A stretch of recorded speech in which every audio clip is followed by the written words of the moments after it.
Well, the cleanup, unang-una, no? Sabi ng Pangulo natin, top to bottom, clean house. Hindi pa tayo tapos, by the way. Hindi pa tapos, ongoing ang cleanup.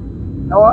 Kaya nga nasabi ko nung weekend, na hindi pa tayo tapos, 20 pa lang ang nakakasuhan dun sa unang kaso natin, pero marami pang susunod. So I cannot tell you how many, but right now 20 ang nakasuhan at ongoing pa, marami na tayong mga na-issue na show cause orders, ongoing pa tayo. So I cannot give you an exact number right now. Sir, that includes yung nearly 2,000 na vacant position na PPP. Mga natanggal ba yun, sir? Hindi. Vacant. Bakit? Wala pa. 2,000? Wala pa. Bakante lang sila. Hindi pa na-fill up from the last, I don't know how many months or years. So these are just vacant. No? So positions na kailangan i-fill up. So I wanted them filled up kasi ang dami nating trabahong kailangan gawin. Next question. Sir, yung incentive, okay, you wanted to recruit the young and the idealistic, no? Pero ano naman natin, part of the reason why some want to go into DPWH is because of the funds, right? So how do we incentivize them such that they'll be immune to corruption? You know, unang-una, the only way na ma-address natin yan is number one, matakot sila na kapag nagnakaw sila kamukha ni Alcantara, Hernandez, Mendoza et al. Makukulong sila.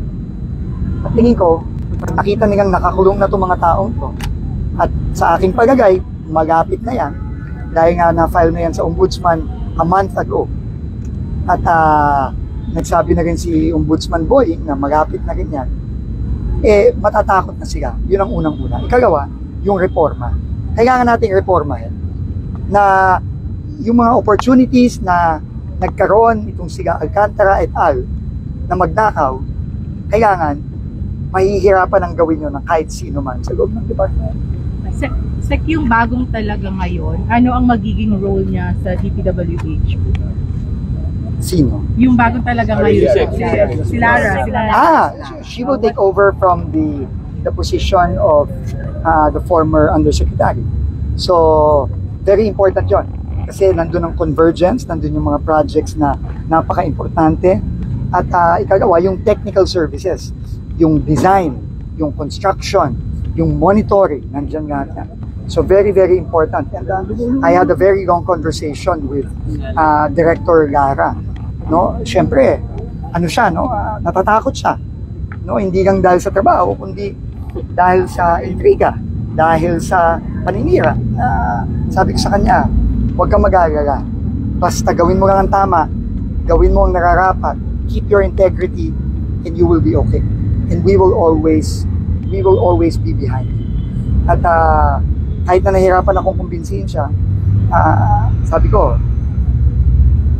nga, no, dun sa ano namin, no, dun sa aming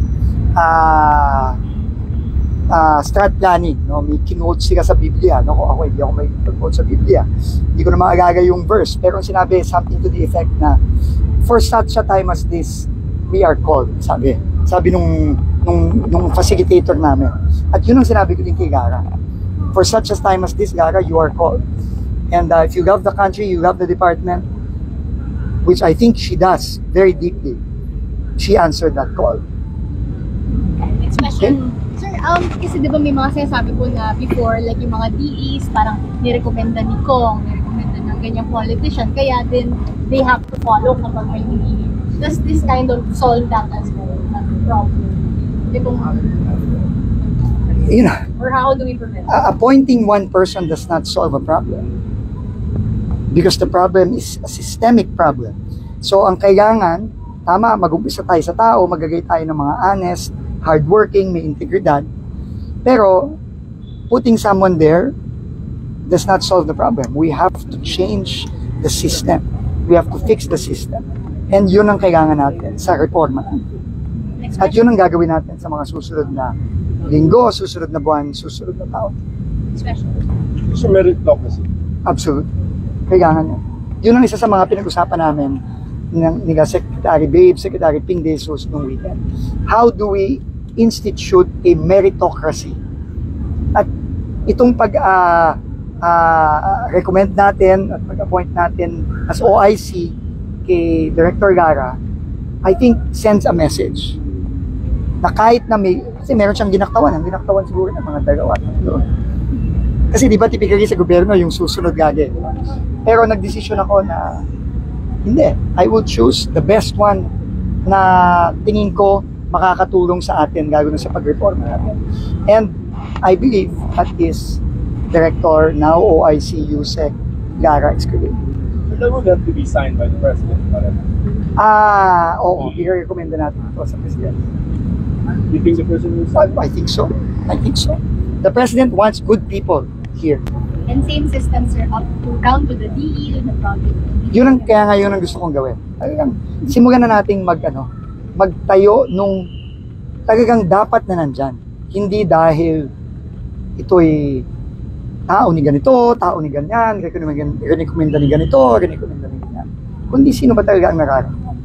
Pero ito lang Okay. ang result ng ng Stratcom nila last time. Strat plan. Strat plan, sorry. Hindi, matagal na rin itong pinag-uusapan, pero marami din kaming magandang pinag-usapan sa strat plan namin. Especially yung mga mabibigat na reforma ang kailangan gawin. Well, pwede ka mag-share ng konting. Hintayin nyo na lang. Sabi ko nga, talk is cheap eh. Madaling magsalita. Iba yung gagawin mo talaga. So, hintayin nyo na lang yung mga gagawin namin. Last two questions. So yun lang, yung mga documents pala, pinapungkal mo, pinadala dito lahat. Yes. Yes. Ano, Andiyan na lahat. In fact, fact, hindi, lahat yan dadaan sa legal natin at lahat yan eventually sasubmit yan. In fact, marami na kaming nasubmit sa ICI at sa Ubus. these are the projects all over the country, not the 421. All over. Lahat ng mga na to. It's all over sa mga iba't ibang district engineering offices. Para rin ma-secure na natin at dito na.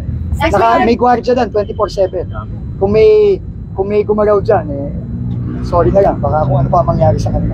Sir, may nadagdagan doon sa 421 na post-flood projects na... Right now, hinihintay pa natin ang reports. Wala pa tayo. Bagong reports. Sir, may talk din po na bago kasi yung ibang dokumento, bago na send dito sa central office, possible na na-tamper. Chine-check din natin yan, dine-verify din natin. Pero sa ngayon, wala pa naman tayo na. Okay.